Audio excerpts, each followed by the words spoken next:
জানি না কি হয়েছে আমার, সারা দিন মুড অফ থাকে। একা থাকতে বেশি ভালো লাগে।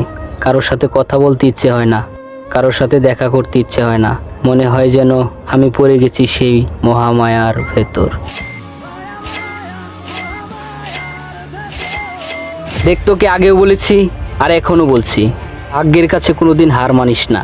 ভাগ্য আজ তোকে হাসাবে তো কাল তোকে কাঁদাবে, আজ তোর পাশে থাকবে তো কাল তোকে ছেড়ে চলে যাবে। মায়া শব্দটা তোর জন্য না, মায়া জিনিসটা তোর জন্য তৈরি হয়নি, কারণ তুই মায়া থেকে বেরিয়ে আসতে শিখেছিস, মায়ার জালে পড়তে শিখিসনি। এই মায়া একটা সুন্দর জীবনকে ক্ষণিকের মধ্যে জ্বালিয়ে পুড়িয়ে ছারখার করে দেয়। এই মায়া একটা জীবনকে একেবারে নিঃস্ব করে দেয়। নতুন করে বাঁচতে শেখ, নতুন করে চলতে শেখ। পুরো জীবনটাই পড়ে আছে। আজ তোর টাকা নেই বলে যে কিনা আজ তোকে ছেড়ে দিল, কাল তোকে টাকা কামিয়ে মেয়ের সাথে মেয়ের মাকেও তোকে কিনতে হবে, তবেই হবে পাল্টা জবাব। মুখে যতই বলি, ভুলতে পারি না তাকে, ভুলতে পারি না তার স্মৃতিগুলোর কথা, ভুলতে পারি না তার সাথে কাটানো সেই মুহূর্তগুলোর কথা।